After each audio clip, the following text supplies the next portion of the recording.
engkau semua cinta tercurah padamu. Siapa yang tak kenal Thomas Arya? Penyanyi berdarah Minangkabau ini sudah berhasil meniti karirnya di dunia musik slow rock. Lagunya tak hanya hits di Indonesia, tapi hingga seluruh semenanjung Melayu. Kali ini kita akan meliput dan membahas tuntas tentang pria ganteng kelahiran Kota Padang ini. Saya Beau Pascan writer Syamsul Arizal meliput untuk BP Channel.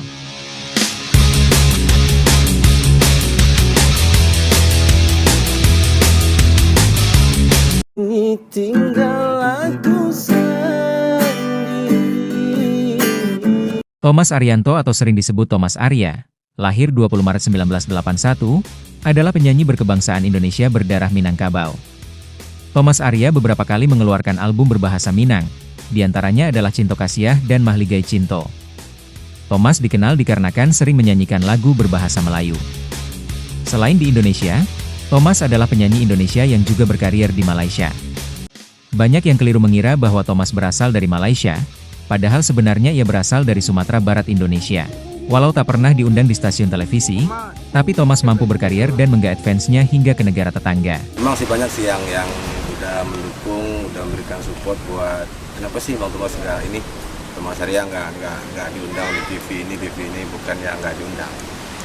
Yang pertama mungkin belum rezeki ya, belum rezeki yang untuk bisa menuju ke TV nasional. Terus yang kedua, linknya mungkin kita belum ada ke situ ya. Single Bunga yang dirilis pada 2004 dan Syahara pada 2005 membawa namanya dikenal luas di Indonesia dan Malaysia. Thomas banyak mengeluarkan single dan album dengan genre slow rock. Hai semuanya, jangan lupa ya, tungguin lagu duet terbaru Fanny featuring Thomas Arya di YouTube channel Fanny Z Official. Jangan lupa subscribe dan share.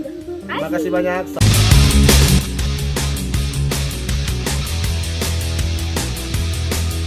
Begitulah biografi Thomas Arya yang telah sukses di karirnya, sekaligus sudah mengangkat nama Sumatera Barat sebagai tanah kelahirannya.